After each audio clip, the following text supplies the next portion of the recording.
Bagi firman-Mu di dalam nama Tuhan Yesus. Yang percaya Tuhan memberkati kita di tempat ini, mari katakan bersama. Amin. Tepuk tangan buat Tuhan Yesus. Ya, terima kasih. Ya, luar biasa kita mengalami lawatan Tuhan. Shalom Bapak Ibu. Apa kabarnya hari ini? Luar biasa ya, bukan karena kita tidak ada masalah, tetapi karena memang Tuhan itu luar. Iya, Bapak Ibu, tema firman Tuhan hari ini adalah hidup mengutamakan Kristus ya. Banyak orang bisa berkata bahwa dia hidup mengutamakan Kristus, tapi seperti apa hidup mengutamakan Kristus? Kita tentunya akan belajar dari firman Tuhan. Mari buka bersama Kolose pasal yang pertama. Kita akan baca mulai ayat yang ke-15. Ini mic saya tolong nggak usah dipakai ho ya. Mas sound system ya. Di mana? Di situ ya. Di flat aja ya. Jadi saya nggak usah berkhotbah bah. Tes 1 2 3 3 2 1 dicoba. Iya, sudah? Iya, kita mau dengar firman Tuhan. Jadi mic-nya biasa saja supaya suara saya juga biasa. Kita enggak usah di efek apa-apa ya. Sudah bagus suara saya soalnya. Kita buka bersama yuk. Kolose pasal yang pertama ayat yang ke-15. Firman Tuhan berkata begini. Ia adalah gambar Allah yang tidak kelihatan, yang sulung, lebih utama dari segala yang diciptakan. Dikatakan bahwa Kristus itu gambarnya Allah, saudara. Manusia itu membutuhkan gambar. Ya apa iya? Zaman perjanjian lama Tuhan itu mukanya enggak berwujud. Allah itu tidak nampak.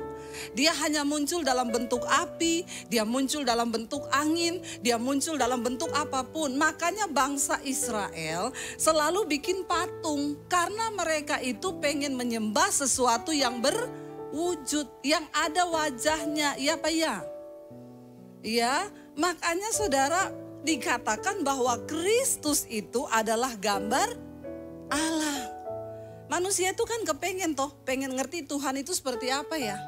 Kalau cuma api, angin, ya kalau cuma bentuknya yang sesuatu tidak berwujud kan kayaknya kurang bagaimana gitu ya. Dan Tuhan tuh tahu ya bahwa manusia itu membutuhkan image, saudara. Kalau ada sesuatu yang nyata baru kita percaya, ya Pak ya. Makanya dikatakan Yesus Kristus datang ke dalam dunia, dia adalah Allah, saudara. Dan di sini dengan jelas dikatakan Kristus itu adalah gambar Allah. Sehingga kita sudah nggak usah macam-macam. Dulu saya, saudara, waktu belum kenal Tuhan Yesus, saya itu kalau berdoa suka bayangkan wajah Tuhan tuh kayak apa ya. Saya coba cari tahu di pikiran saya, di otak saya, Tuhan tuh kayak apa ya. Saya pengen menyembah sesuatu yang ada wujudnya.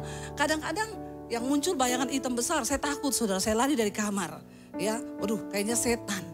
Tapi setelah saya mengenal Kristus ya, saudara ada masalah, saudara di pikiran saja, di kuburan, lewat kuburan atau di mana di tempat sendiri, saudara takut. Tiba-tiba saudara tutup mata, bayangkan wajah Yesus saja. Ada damai sejahtera enggak?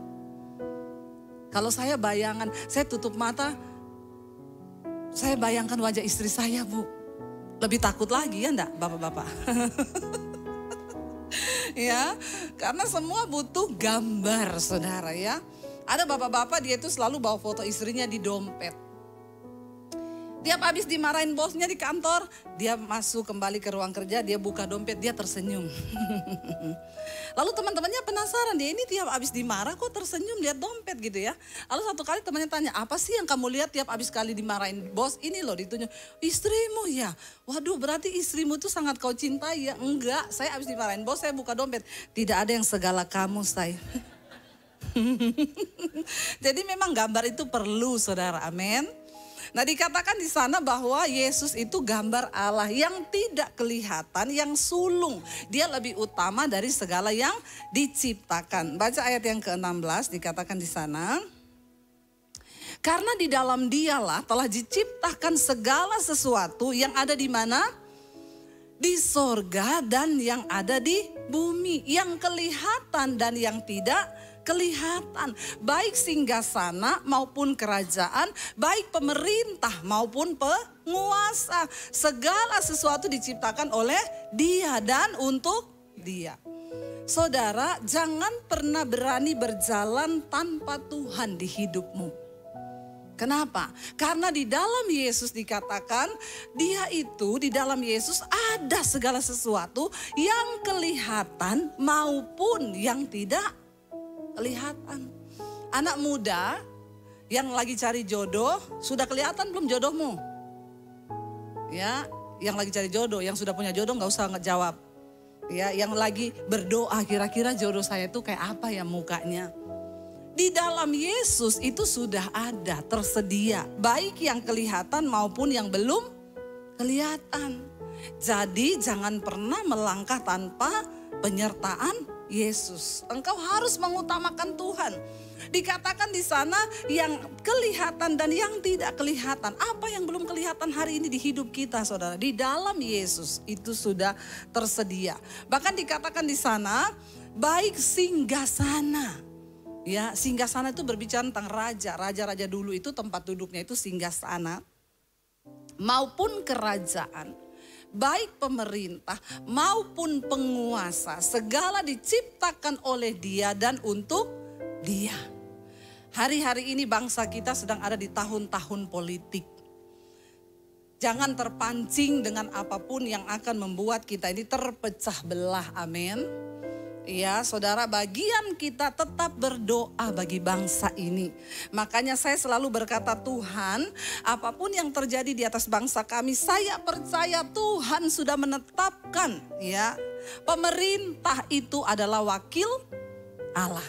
Ya, jadi saudara, kalau kita menyadari hal ini, baik pemerintah, penguasa, jabatan, kedudukan, itu semua berasal dari Tuhan. Saudara yang hari-hari ini sedang ada dalam perjuangan, ya dalam pencalonan, tidak salah anak Tuhan duduk di kursi kepemerintahan. Tapi jangan lupa berdoa, bilang Tuhan, aku percaya bahwa kuasa itu datangnya daripada Tuhan.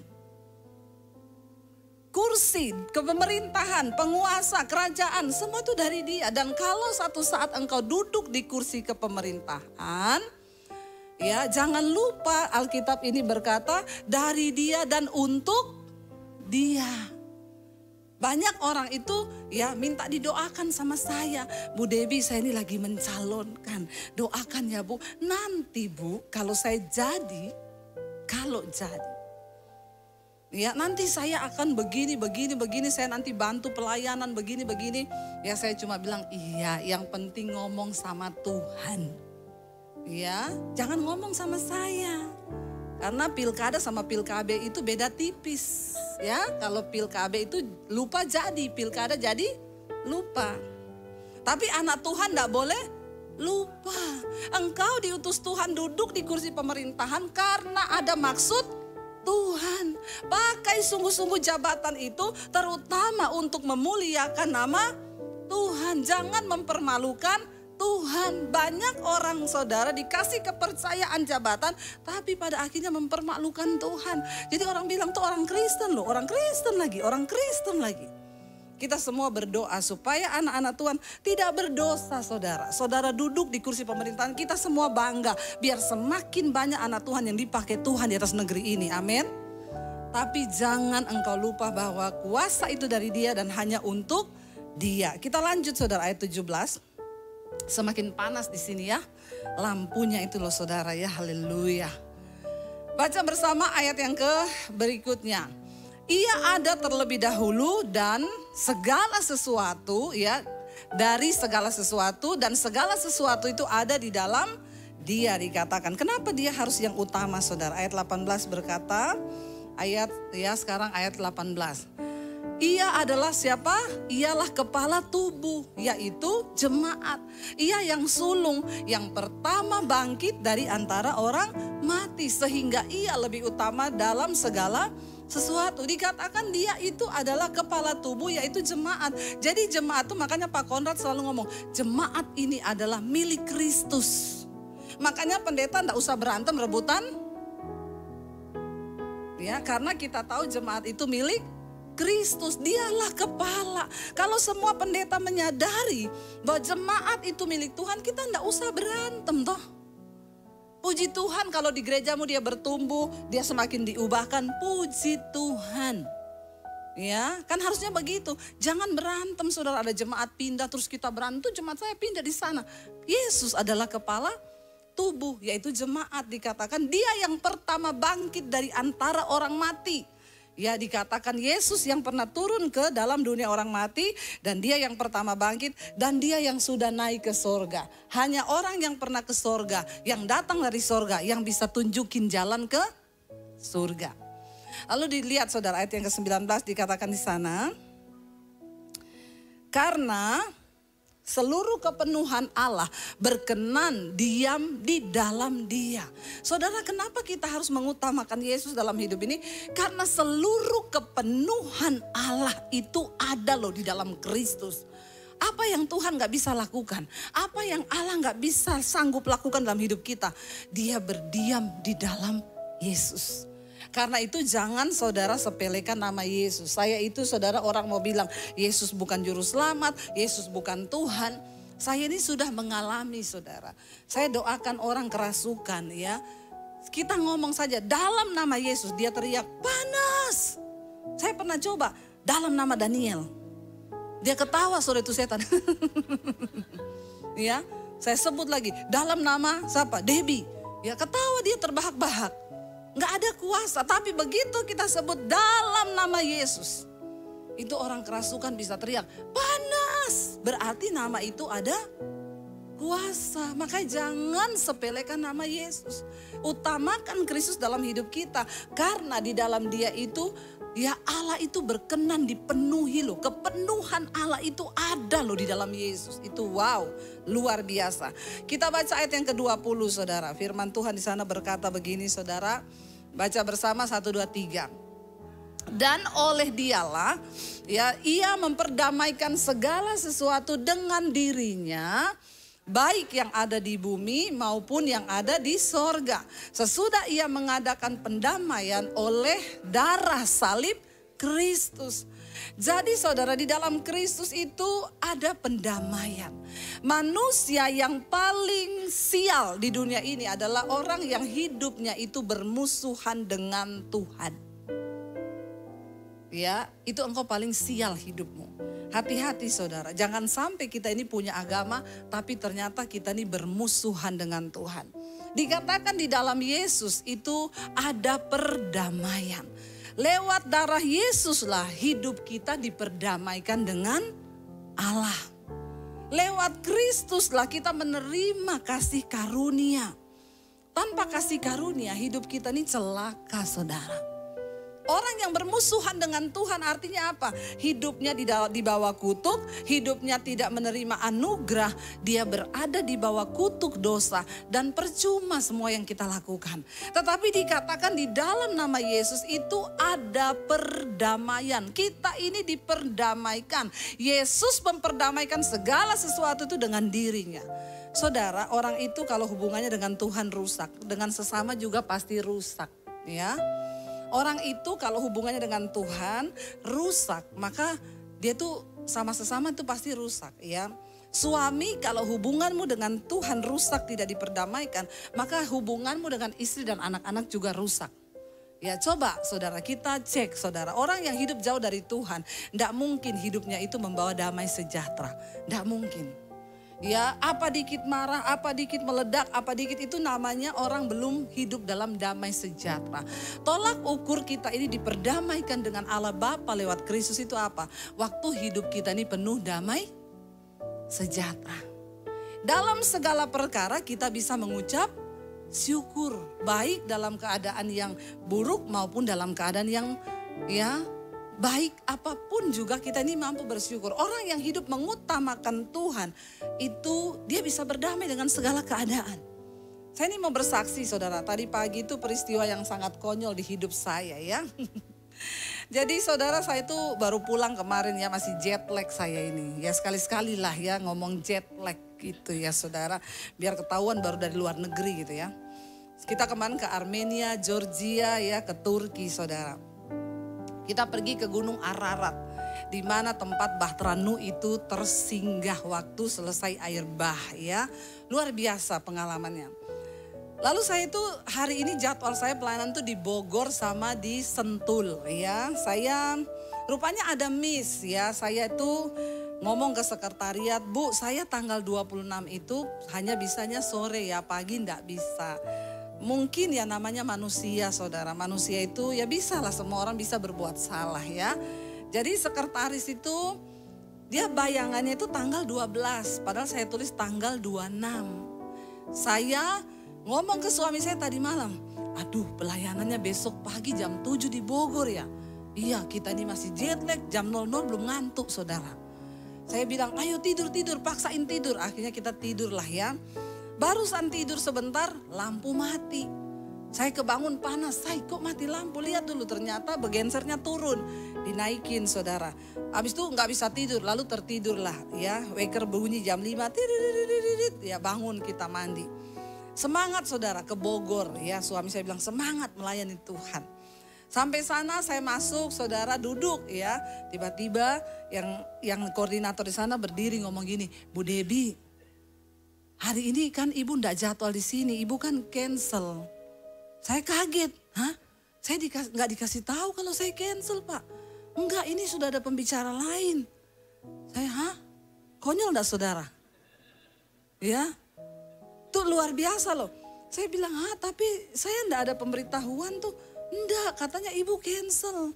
Jadi ya udah saya pamit. Oh ya udah Pak, nggak apa-apa Pak, saya pulang saudara. Kalau saudara jadi saya, ya sukacita atau marah? Ya, sudah berjuang bangun ngantuk setengah mati. Ya, lalu pulang saudara, saya telepon ibu gembala, bapak gembala minta maaf. Aduh Bu, maaf Bu. Makanya saya itu sudah curiga loh. Wong tanggal 12 itu kata Bu gembala, ibu yang kasih saya katanya ibu kosong. Kenapa tiba-tiba di cancel? Ya lalu ibu gembala bilang, saya bilang ibu kenapa nggak telepon saya waktu dengar saya cancel? Saya mau telepon ibu, tapi Pak Gembala itu kan orangnya pekewo, ngomong nggak usah lah kalau memang Bu Debbie cancel ya biarin aja, mungkin ada urusan yang lebih penting. Ternyata saudara ya miss di situ. Ya secara manusia itu saya emosi, suami saya itu bilang kok bisa gitu ya? Ya udah kita pulang yuk. Ya dia bilang oh iya Bu, di Ayun juga cancel, bukan ibu pembicara sudah ada juga di sana. Iya terima kasih ya Pak ya.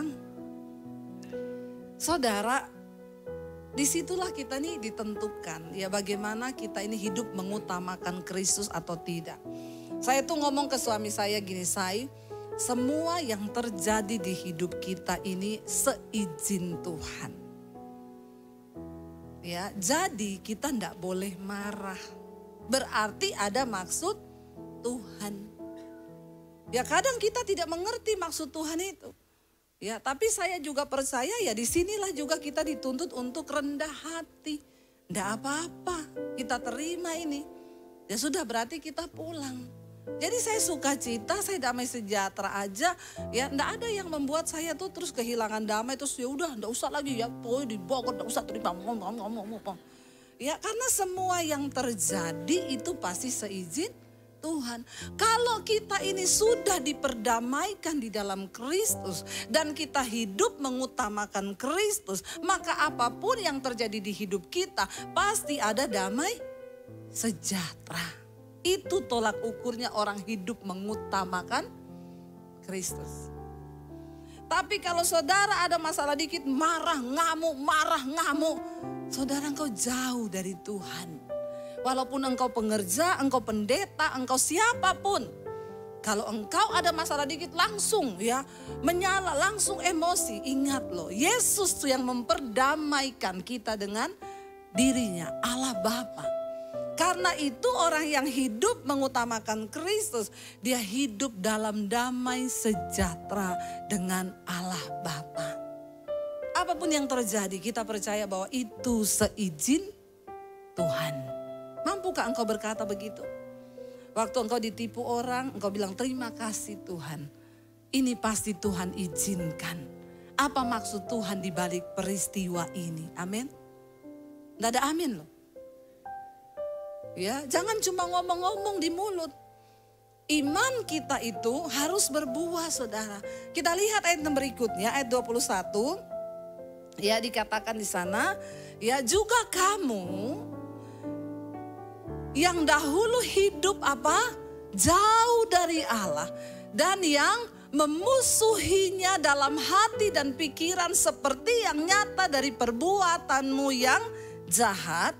Dikatakan ayat yang berikutnya, sekarang diperdamaikannya di dalam tubuh jasmani Kristus oleh kematiannya. Untuk apa?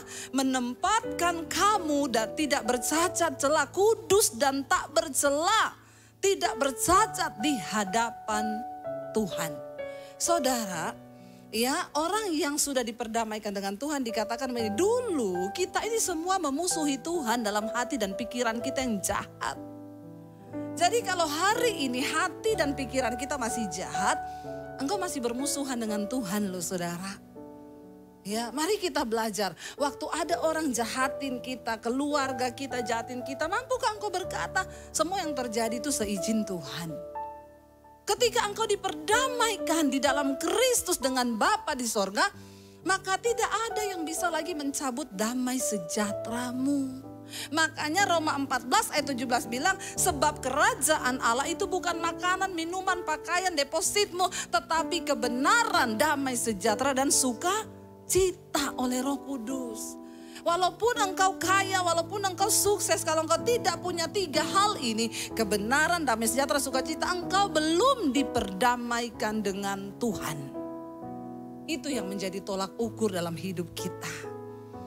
Anak muda hari-hari ini cari Tuhan. Tantangan hidup ke depan ini semakin berat. Ya, kita lihat sekarang ya. Udah banyak robot-robot ya yang diciptakan bisa menggantikan tenaga manusia loh ya. Bahkan sudah jadi ya di konser-konser mereka jaga keamanan. Saya lihat itu, saudara, mengerikan sih ya. Kita melihat hari-hari ini tantangannya ke depan akan semakin berat.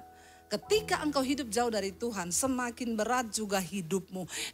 Dan ciri yang pertama orang hidup diperdamaikan dengan Tuhan itu dikatakan kamu juga yang dulu jauh, hidupmu itu jauh, dikatakan ayat 21 tadi, coba balik ya. Dan kamu juga yang dahulu hidup jauh dari Allah dan yang memusuhi Dia dalam hati dan pikiranmu yang jahat.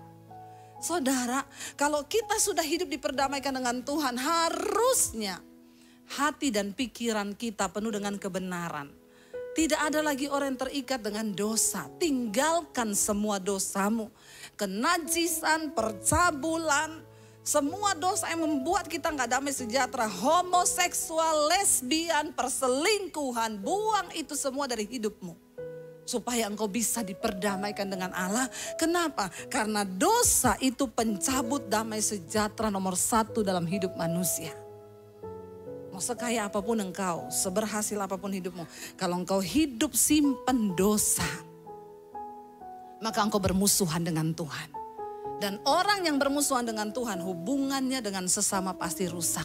Tidak heran kenapa dalam rumah tangga suami istri ribut terus, berantem terus. Karena hubunganmu dengan Tuhan rusak. Makanya anak muda dengar, engkau menikah dengan pria yang tidak berdamai dengan Tuhan, hancur rumah tanggamu. Ya, nggak mungkin dia bisa memahami engkau. Hanya orang yang sudah berdamai dengan Tuhan, hidupnya dibebaskan dari ikatan dosa, dia bisa memiliki damai sejahtera. Bahkan apapun yang terjadi, tidak usah marah, percaya semua yang terjadi itu seizin Tuhan. Amin, saudara. Kita yang dulu jauh, sekarang kita diperdamaikan dengan Tuhan loh, lewat kematian anaknya, lewat kematian Kristus dikatakan. Dan kita sekarang hidupnya diperdamaikan. Jadi harusnya dalam rumah tangga suami istri ya engkau hidup damai ya. Dengan orang-orang di sekelilingmu juga damai. Nggak usah berantem terus ya. Ada orang-orang tuh kalau orang itu saudara di sini berantem, di sana berantem, sana ribut. Pasti hubungannya dengan Tuhan rusak. Kalau dia hubungannya dengan Tuhan rusak, belum diperdamaikan, ya akan jadi begitu terus, saudara, ya. Jadi orang yang membawa roh kuda merah, pencabut damai sejahtera. Ya, di mana-mana dia bukan cuma nggak damai, tapi dia cabut damai sejahteranya orang.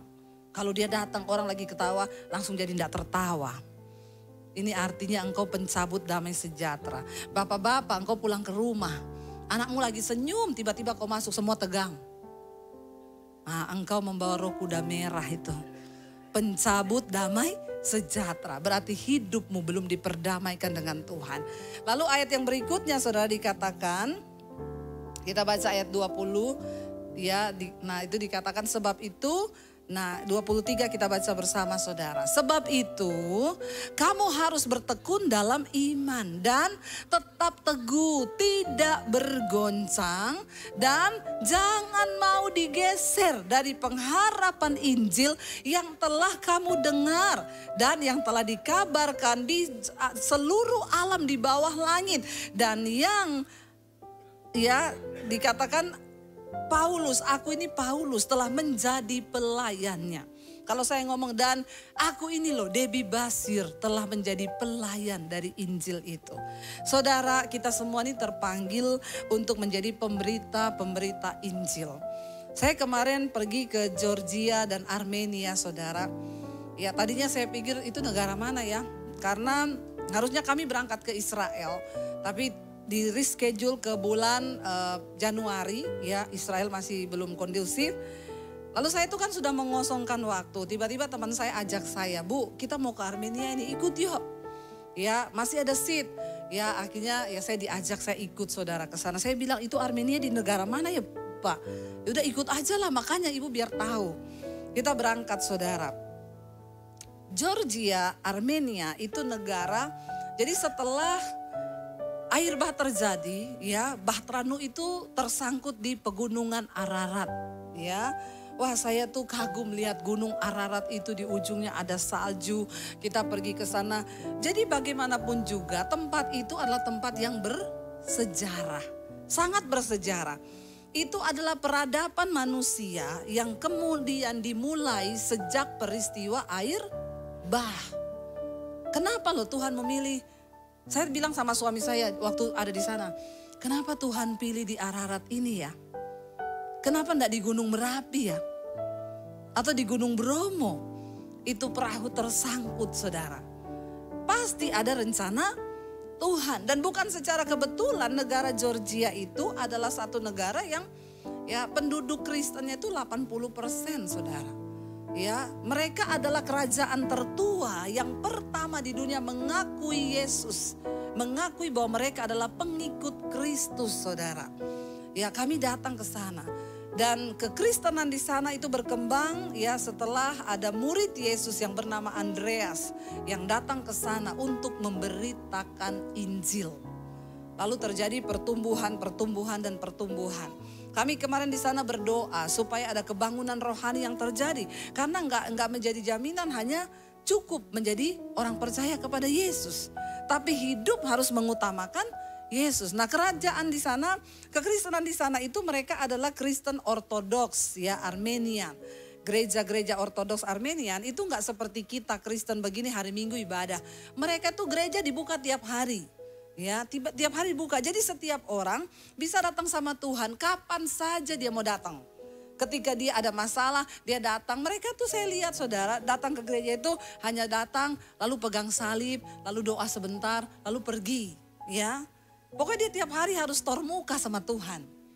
Ya, tapi kan sebenarnya tidak cukup hanya seperti itu. Hidup mengutamakan Kristus, kita nih harus berbuah dalam iman kan. Karena sudah tidak ada tantangan lagi kekristenan di sana. Jadi kekristenan yang biasa-biasa saja. Ya saya melihat itu wow Tuhan. Tapi karena ada murid Yesus, Andreas yang pergi ke sana untuk memberitakan Injil. Makanya mereka boleh mengenal Kristus di negara itu. Saudara dikatakan karena itu Rasul Paulus bilang kamu harus bertekun dalam iman. Tetap teguh, tidak bergoncang dan jangan mau digeser dari pengharapan Injil. Anak-anak muda jangan hanya karena pacar ya. Terus engkau berkata ya enggak apa-apa lah ya masih pacaran kok dengan yang tidak seiman. Hati-hati di mana-mana itu yang ditolong itu selalu yang menolong tuh lebih kuat daripada yang ditolong ya. Jangan engkau merasa kuat. Banyak saya melihat akhirnya orang jatuh meninggalkan Yesus. Digeser dari pengharapan Injil. Keselamatannya kenapa? Hanya karena jodoh, hanya karena pekerjaan, hanya karena sesuatu yang lain. Mari kita taruh iman kita, jangan mau digeser. Yang telah kamu dengar pemberitaan Injil itu dikabarkan di seluruh alam di bawah langit. Dan yang aku ini, Debbie Basir juga menjadi salah satu pelayannya. Ya, kalau saudara lemah, buka di YouTube, cari khotbah saya, cari khotbahnya Pak Konrad, cari khotbah hamba-hamba Tuhan yang bisa menguatkan imanmu. Ketika engkau lemah, sekarang gak ada alasan untuk kita ini gak bertumbuh, saudara. Sekarang ini engkau lemah, tinggal putar, cari judul di mana aja tuh, judul banyak loh sekarang di YouTube, ya, khotbah tentang ya kepahitan, klik muncul semua tuh pendeta, tinggal saudara pilih mana yang cocok. Kebangetan kalau hari-hari ini iman kita tidak bertumbuh. Saudara harus bertekun di dalam iman. Jangan hanya punya iman loh, tapi iman itu harus tumbuh. Karena ketika Tuhan datang, yang dicari dari hidup kita ini adalah apa? Buah dari iman itu. Tidak cuma hanya beriman, saudara. Dikatakan di sana ayat 24, kita lanjut saudara, kita lihat apa kata firman Tuhan. Ya, dan sekarang aku bersuka cita, ya, kata Rasul Paulus, ya. Sekarang aku bersuka cita bahwa apa? Aku boleh menderita karena kamu, ya, dan menggenapkan dalam dagingku apa yang kurang pada penderitaan Kristus untuk tubuhnya, yaitu jemaat. Saudara, kita berdoa. Ketika kita hidup mengutamakan Kristus, kita percaya kita juga diberi kekuatan untuk menderita bersama-sama dengan Dia. Saya berdoa dalam segala keadaan apapun, mari kita semakin bertumbuh dalam iman. Ya, ingat engkau harus hidup dalam damai sejahtera. Karena salah satu ciri utama orang diperdamaikan dengan Kristus, hidup mengutamakan Kristus, harus ada damai sejahtera dan sukacita di dalam hatimu. Coba lihat kanan kirimu, bilang hidup dengan sukacita ya, sambil kasih senyum coba ya. Sekarang ini orang senyum aja susah loh saudara ya. Terutama suami istri ya. Lihat-lihatan, bilang istri lihat suaminya, suami lihat istrinya. Ya, jangan cuma melengos. Ya, lihat tatap dengan penuh arti mata istri dan suamimu. Ya, coba bilang say, kita hidup damai sejahtera ya. Coba lihat-lihatan. Jangan lihat istri orang, lihat istrimu sendiri. Jangan lihat suami orang, lihat suamimu. Ya, ada loh orang itu udah gak bisa lihat-lihatan loh. Di gereja saya suruh lihat, enggak mau loh. Benar-benar itu orang, kamu itu lagi bermusuhan dengan Tuhan. Masa sama istri apa suami aja suruh lihat-lihatan, enggak bisa loh saudara. Sampai saya dari atas mimbar saya pelototin, ayo lihat istrimu, lihat suamimu. Tetap gini. Bagaimana engkau bisa hidup mengutamakan Kristus? Kau saja belum ada damai sejahtera. Ya, mari kita semua terus berubah saudara. Ya, dan hidup mengutamakan Kristus. Saya undang para imam musik maju ke depan. Kita mau merenungkan firman ini. Kita bangkit berdiri bersama. Kita mau katakan di hadapan Tuhan satu pujian yang terutama di dalam hidup ini. Masih tahu lagu itu kan? Oh iya, berarti angkatan kita sama ya. Lagu lama saudara ya. Iya, kita mau katakan di hadapan Tuhan, terima kasih Tuhan, kami mau menjadikan Engkau yang terutama di dalam hidup kami. Sehingga apapun yang terjadi, ada damai sejahtera dan sukacita di hidup kami. Apapun hal-hal yang menyakitkan, mungkin hari-hari ini saudara, engkau sedang mengalami sesuatu yang rasanya tidak adil. Engkau diperlakukan oleh keluargamu, oleh siapapun, oleh orang terdekatmu, suami, istri, anakmu, atau siapapun. Katakan pada Tuhan, aku mau jadikan Engkau yang terutama di hidupku Tuhan. Karena itu, damai sejahtera-Mu itu tetap ada dalam hidupku. Aku mau diperdamaikan terus dengan Bapa. Kami mau diperdamaikan dengan Engkau Tuhan Yesus.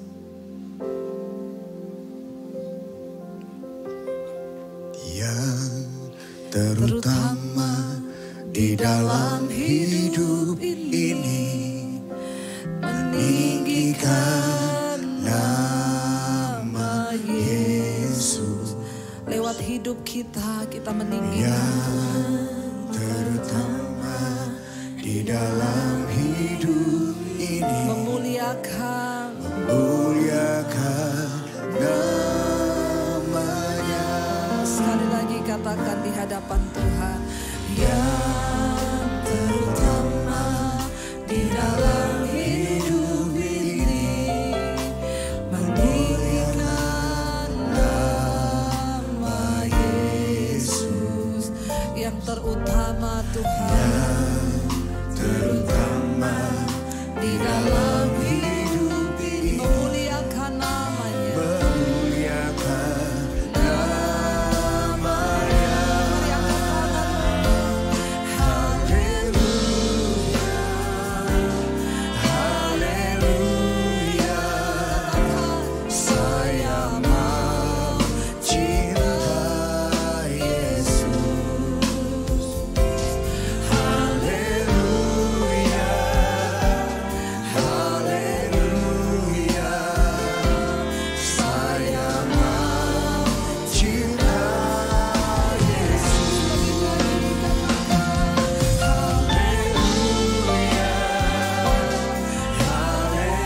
Haleluya, haleluya. Saya mau cinta Yesus. Haleluya, haleluya. Saya mau cinta Yesus. Biar musik saja lakukan pujian ini. Mari kita tutup mata dalam hadirat Tuhan. Saudara, ketika engkau hidup mengutamakan Tuhan, engkau berkata yang terutama di hidup kami Tuhan, memuliakan nama Tuhan. Bahkan seringkali kami harus mengabaikan rasa sakit kami. Seringkali kami harus mengabaikan perasaan kami untuk hidup memuliakan nama Tuhan. Mampukan kami Bapa. Mampukan kami untuk berkata, aku mau cinta Engkau Yesus dalam hidupku. Kami bersyukur Tuhan Engkau memperdamaikan kami.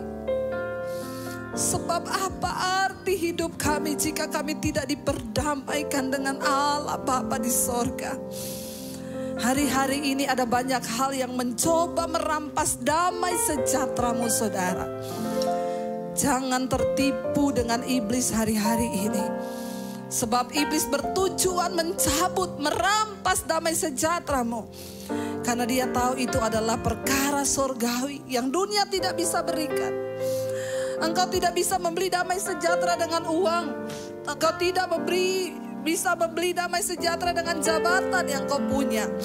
Sebab damai sejahtera itu hanya datang dari Tuhan Yesus Kristus, yang adalah sumber damai sejahtera itu. Hari ini katakan, Tuhan, kami mau terus hidup berdamai dengan Engkau. Kami mau menjaga damai sejahtera sukacita yang ada di dalam hidup kami. Jadikan hidup kami menjadi berkat bagi banyak orang. Di tengah keluarga, rumah tangga kami. Bahkan bagi orang di sekitar kami. Mampukan kami Tuhan. Bahkan kalau ada yang terikat dengan dosa-dosa hari ini, Engkau lepaskan Tuhan. Merdekakan setiap kami supaya ketika Engkau datang, Engkau yang sudah membawa hidup kami kudus dan tidak